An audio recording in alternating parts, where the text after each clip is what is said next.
Lesson 2-3, Solving Multi-Step Equations. Our objective today is to solve equations involving more than one operation and also to solve consecutive integer equations. The algebra standards are 2-1, 2-6, 9-1, 9-3, and 9-4. For solving multi-step equations, you undo two steps, and generally what you do is you're going to be adding or subtracting first, and then you're probably going to multiply or divide in the second step. So first of all, 2a plus 11 equals 3. So you're going to definitely want to get the variable alone. That would involve subtracting 11 from both sides of the equation. You draw your line and you bring down what you have left. 2a, those cancel out, equals, and 3 minus 11 would be negative 8.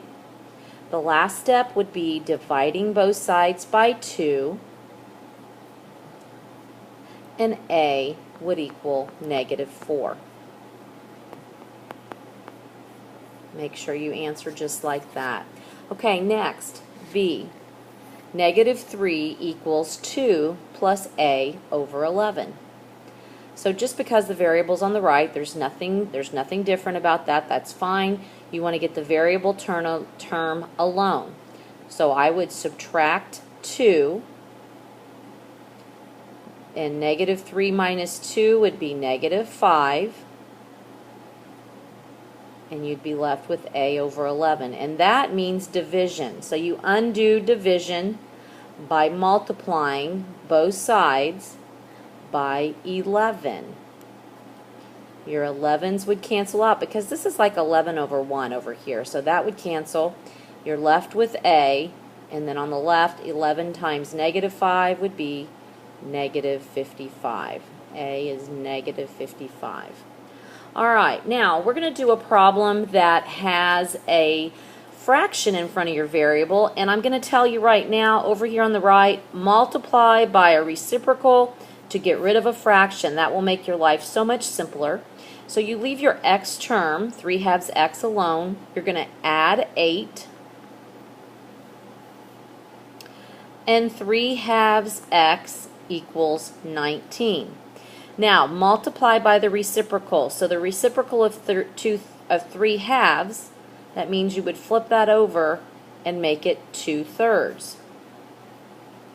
Alright, so over here on the right, the 2's cancel, the 3's cancel, everything becomes a 1 in front of that x, but you don't really write the 1. And then 19 over 1 times 2/3, that would be 38/3. And you could leave that 38/3, or you could make it 12 2/3. Whatever would be more appropriate for the problem that you're doing. If you're doing just a regular equation, then you could leave it 38/3. Perhaps if you're doing a word problem where you have to have something that would make sense, it would be better to say 12 2/3 of something. So that's what you would do. All right, that's solving the basic two-step or multi-step equations. Now we're going to talk about consecutive integers. Consecutive integers, consecutive means go in order, one after another. So consecutive integers on the positive end would be like 2, 3, 4, etc. Negative end, negative 14, negative 13, negative 12, and dot, dot, dot.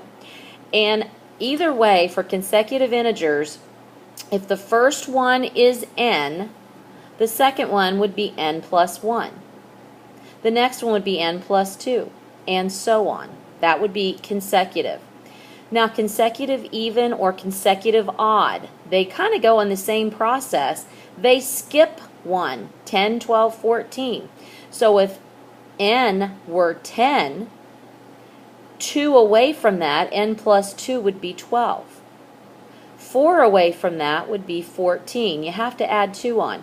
Now here's the part that confuses people a little bit. The consecutive odd integers, you're still going to do n plus 2, n plus 4, because no matter where you start, you're still 2 away.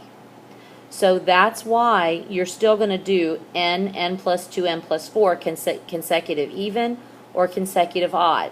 Now, here's how this is going to work. I'll do some examples, and hopefully that'll help you understand.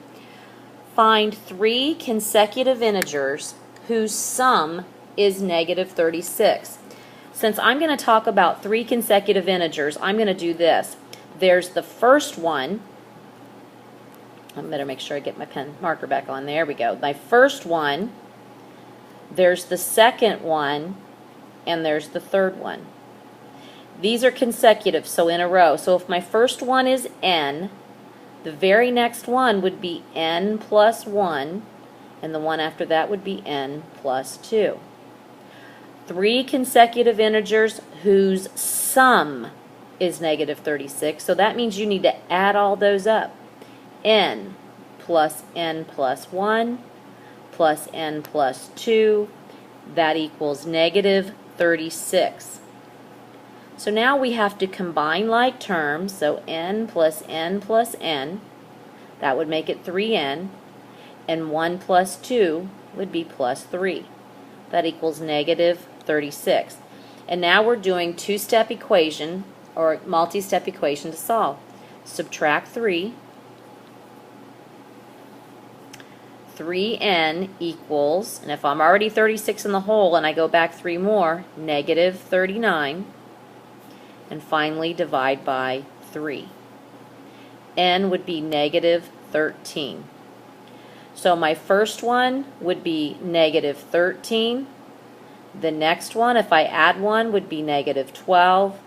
And the next one, if I would add 2, it would be negative 11. So these are my 3 consecutive integers whose sum is negative 36. Now, find 3 consecutive odd integers whose sum is 75. So I'm going to kind of start this up the same way. First one, the second one, and the third one. My first one is always n. Now, since it says consecutive odd, it has to skip 2.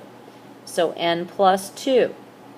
And then the next one would have to skip 4, n plus 4.